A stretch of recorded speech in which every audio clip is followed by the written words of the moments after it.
Who's your biggest base of support?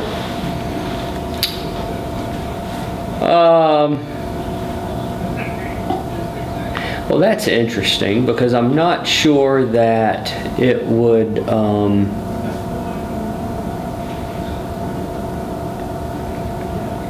you know, I don't know. I think probably folks that have seen the direction that Fayetteville has moved, with our unemployment rate dropping and economic development projects coming to light,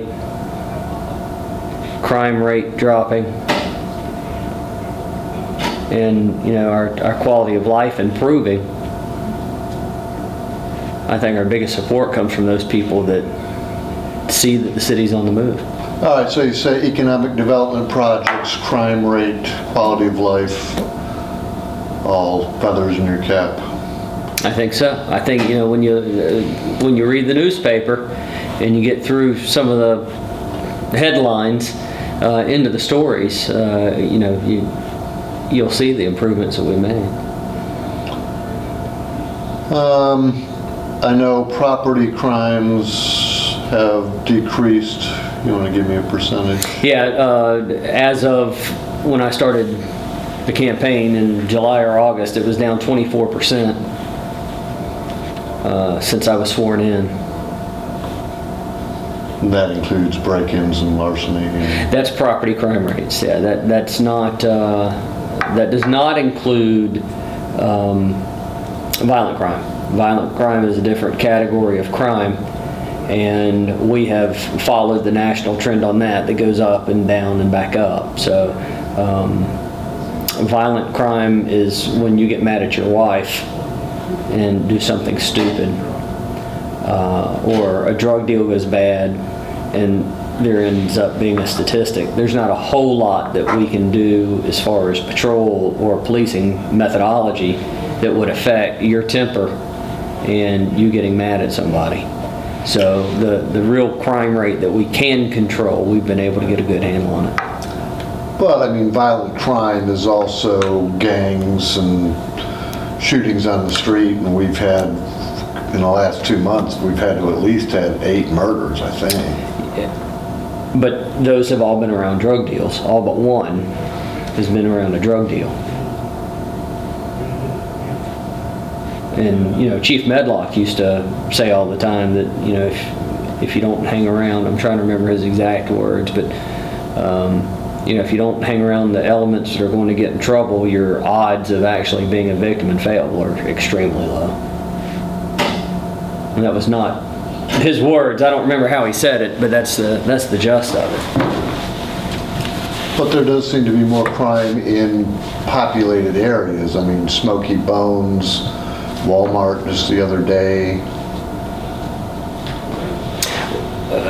I mean, you're naming off isolated incidents. Yeah, there has been activity there, but I mean, are you saying that the crime rate is higher? What are you saying? No, I'm saying that violent crime, you're saying that, you know, if you're not a drug dealer. Random acts of violence are extremely low in Fayetteville. That's another way of saying what I said before.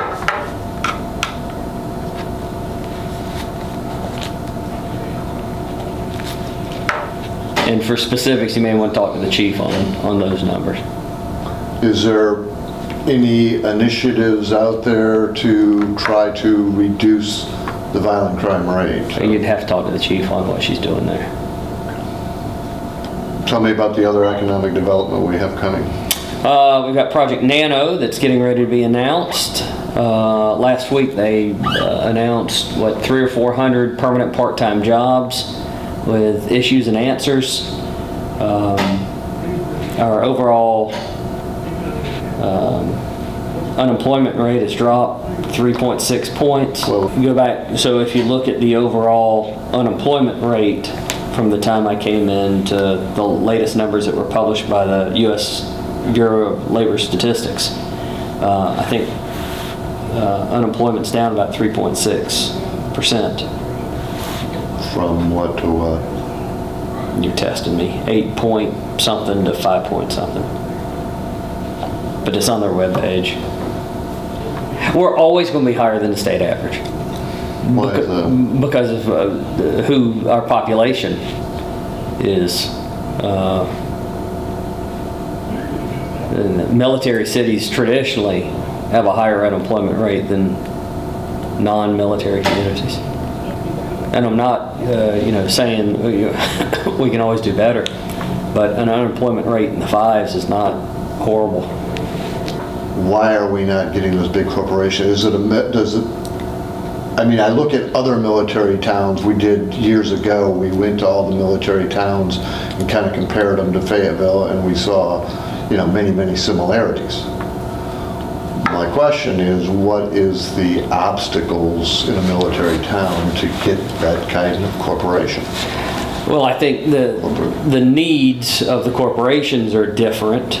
However, I can tell you that the military cities and the resources that we're able to provide with our labor and the talents and skills of the exiting soldiers are second to none.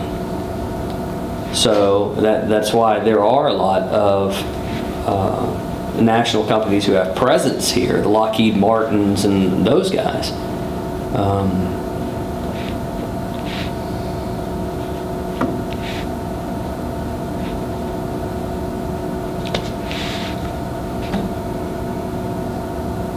But that isn't.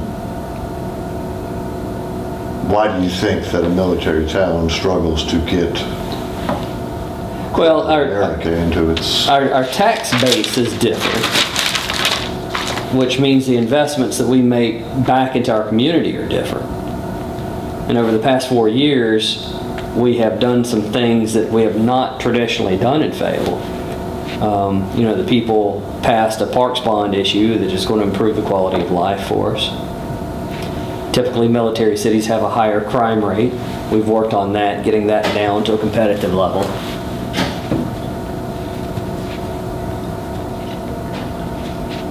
And, Fayetteville and most military cities are great towns for certain types of talent that look for employing spouses of the military. And we've done a good job with that. What more, in the next 2 years, what more do we need to really ramp that up? Well, the next 2 years, I believe, are going to be a time where the face of Fayetteville really changes. I mean, our whole image will change in the next 2 years. We will go from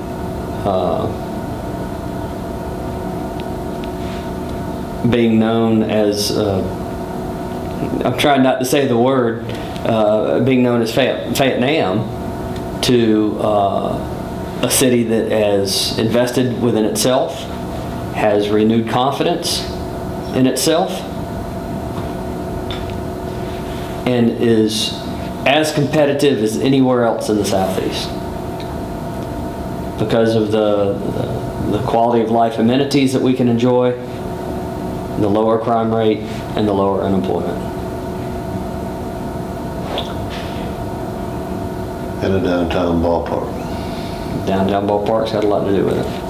But tell me about that. What is this downtown ball? How is that going to transform us, or how is that a piece of the puzzle that will transform us? The public-private partnership, I think, is going to absolutely finish revitalizing downtown that Mayor Bill Hurley started. It will continue to raise property values downtown and strengthen the heart of our city. And what does that do for the rest of the city?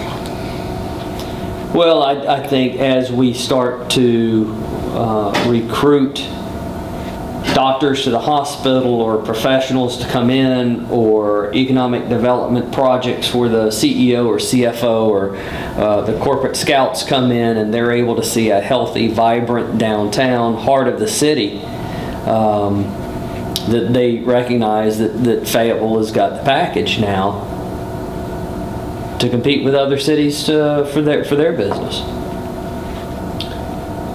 Is this, in your opinion, the #1